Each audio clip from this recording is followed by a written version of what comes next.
છોટાઉદેપુર જિલ્લાના બોડેલી તાલુકાના પાટણા ગામે ભીષણ આગ, 3 મકાનો બળીને ખાખ। જય હિન્દ, હું છું સંજય શેરાના। જોડાઈ ચૂક્યા છો આપ ટીમ જાગૃત સાથે।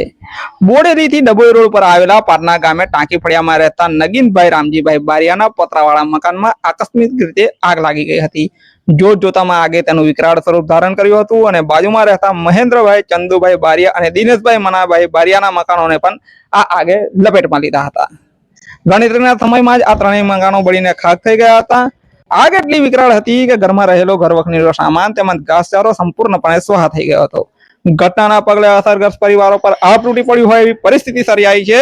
આગની જાણ થતાં જ ફાયર બ્રિગેડની ટીમ ઘટના સ્થળે પહોંચી હતી અને એક જ ફાયર ફાઈટરના સહારે આગ પર કાબુ મેળવવામાં આવ્યો હતો। ગામની પાણીની ટાંકીમાંથી પણ સતત પાણી ભરી આગ બુઝાવવાનો પ્રયત્નો ગામ લોકો દ્વારા કરવામાં આવ્યા હતા। ત્યારે સ્થાનિક ગ્રામજનો પણ મોટી સંખ્યામાં આ બચાવ કામગીરીમાં જોડાયા હતા અને માનવતાની મહેક ઊભી કરી હતી। ભારે જહેમત બાદ આગ પર કાબુ મેળવવામાં સફળતા મળી હતી। આગ લાગવાનું ચોક્કસ કારણ હજુ જાણવા મળ્યું નથી, પરંતુ ઘટનામાં લાખો રૂપિયાનું નુકસાન થયું હોવાની પ્રાથમિક માહિતી મળી રહી છે। તેમજ પરિવારજનો પણ સહાયની માંગ કરી રહ્યા છે। નમસ્કાર। બે પાઇપ લાંબા કરી દો, આપણે ફોન કરીને પીલો હોય તો લાવીને એમ કમ છું મે આપણે તો ગેરન મશીન પડી છે। લાવો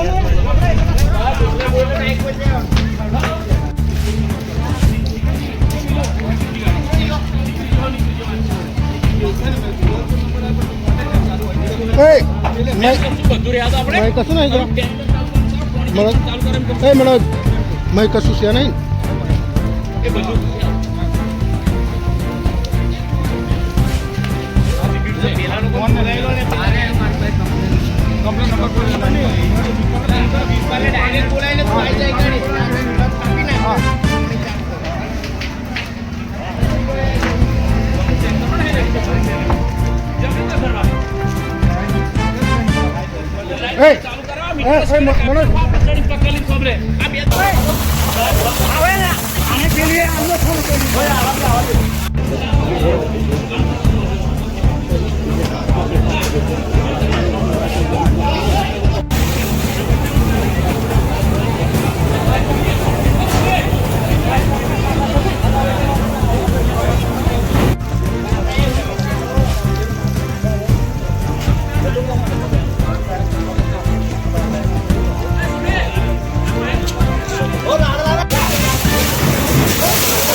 અહીંયા મેં જો કે ઊંઘતેલો જ ઘર મેં એક જોડે કાકી કે હરી ગયો ગાડી મેલો બધા હરી ગયો એવું કરી બંધ ઓલા એમ એક ભાઈ આવીને કે લાઇટનો ફોલ થતો પછી ધીમે ધીમે આગ વધારે લાગી પછી બધા પબ્લિક ટોરો વાળા પછી પાણીથી ઓલવે પર ઓલવાયું નહીં પછી બોડી કોન્ટેક્ટ કર્યો ફાયર બ્રિગેડ વાળાને પછી મોડા એ લોકો આવ્યા અને બધું ભરીને પ્લાસ્ટિક ચૂપતા પછી એ લોકો થોડું આવ્યા પછી એક નગીનભાઈ રામજીભાઈના મકાનમાં આગ લાગી, એક મહેન્દ્રભાઈ ચંદુભાઈના મકાનમાં, એક દિનેશભાઈના મકાનમાં, એક સુભાષભાઈ દિનેશભાઈ બંને ભેગા રહે છે પણ મોટું મકાન હતું એમનું।